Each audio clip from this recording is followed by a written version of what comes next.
You guys have been on the road a lot recently. How does it feel to finally be coming home and to be coming home after that tough road trip undefeated?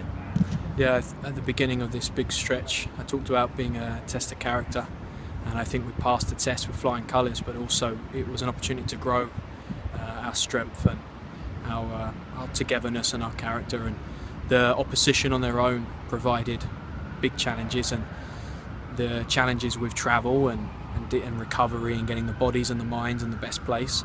It was really good last week just to have 4 training sessions at home. We managed to get 4 days of training for the first time in 3 weeks. It felt really good, and obviously we're back on the bus and driving, which is tough for our body to be able to get out and perform, which I think we did do well. We managed that well. And now we get another good full week of training ahead of a home game Saturday, and we talked about it this morning in the meeting. We talked about some of the emotions that we had the first night, opening night, and reminded ourselves of how good it felt to be here in front of, I honestly think, the best fans in the world. And one of the reasons that cemented that for me is the support we had in Seattle. I've never experienced that in an away stadium, and the support, the age of different people that were there. And we had kids, we had adults, we had young, we had older adults. It's just everyone. It felt like an amazing place to be with that support, and it felt like a home game at times. So it's been tough, been on the road, but we've come through it well. Wish we could have nicked a win in Seattle, and we deserved that with the quality chances that we had. But we can focus on Saturday on a very good opposition coming here and enjoy being at home. You guys have obviously been able to grind out the results, which is the most important thing, but it sounds like after some of the games, depending on which game you look at, but you haven't always been satisfied with the performance. I mean, what steps do you still want to see this team take to be at the point they can be?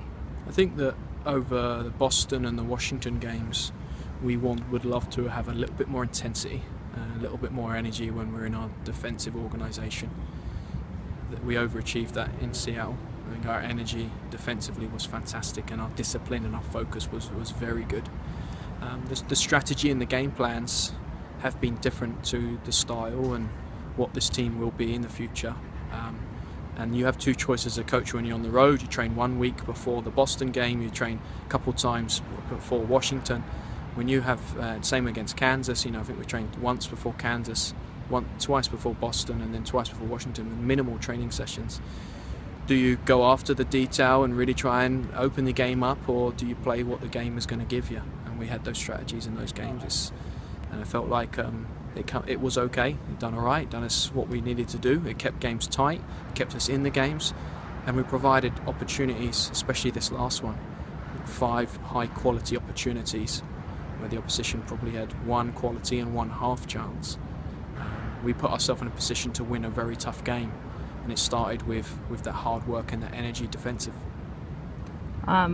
With coming home now, I mean, I assume the expectation at home is three points. What do you think you guys need to do to have your best performance this Our weekend? expectation is 3 points in every game. I think the way we approach tactically has to be a bit different if we're on the road. Now we're back at home, and we're home for 2 games, and there'll be 2 different sets of players that compete in this game and the next one. The expectation is 3 points in every game. We were disappointed in Kansas, and we were disappointed in Seattle. So we set up and we prepare and we plan and we take care of the details like no other game, and there's 3 points here that are definitely capable, and we're capable of winning every game that we compete right now. We also have to be realistic. Washington, very, very good side on top form, have great pace and energy, and they have different ways to hurting you, and they have different ways to stopping you.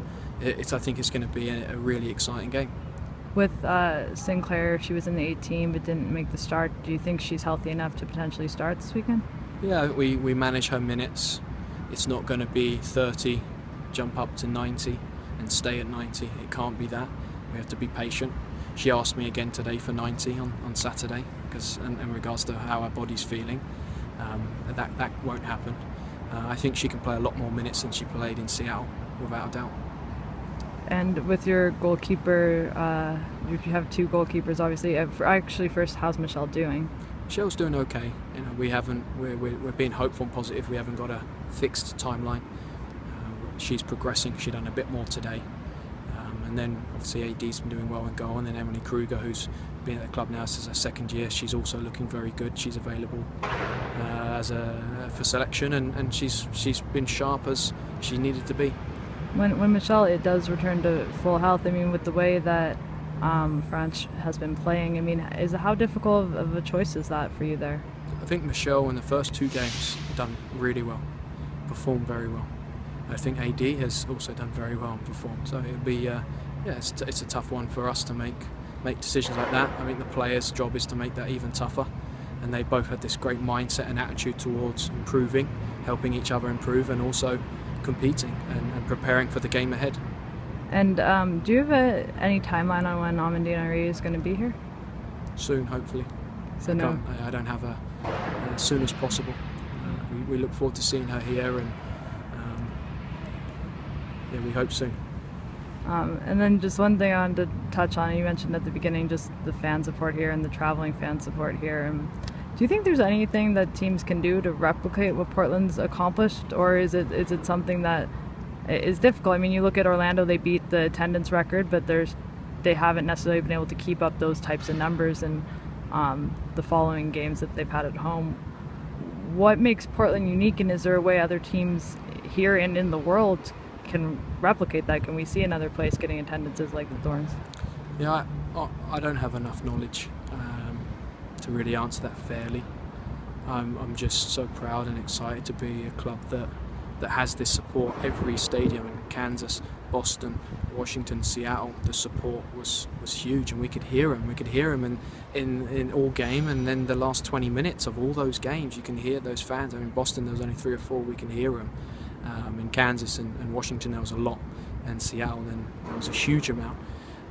I don't have the knowledge to share what other strategies the clubs can use. I think here there's just a lot of love and there's a lot of passion, and my quick answer is there's a rich history of soccer in this city. It's something that the city can be very proud of, and keep growing that history, developing that, and I'm going to enjoy it while it's there, because it's incredible, and I think that can give us the edge on this Saturday. I really do. Coming back home, and I'm telling you now, the players are just pumped and excited. They're going to have more energy than they've had the last four games, and I hope that the fans can have the same. They're as excited as us, and I know they will be.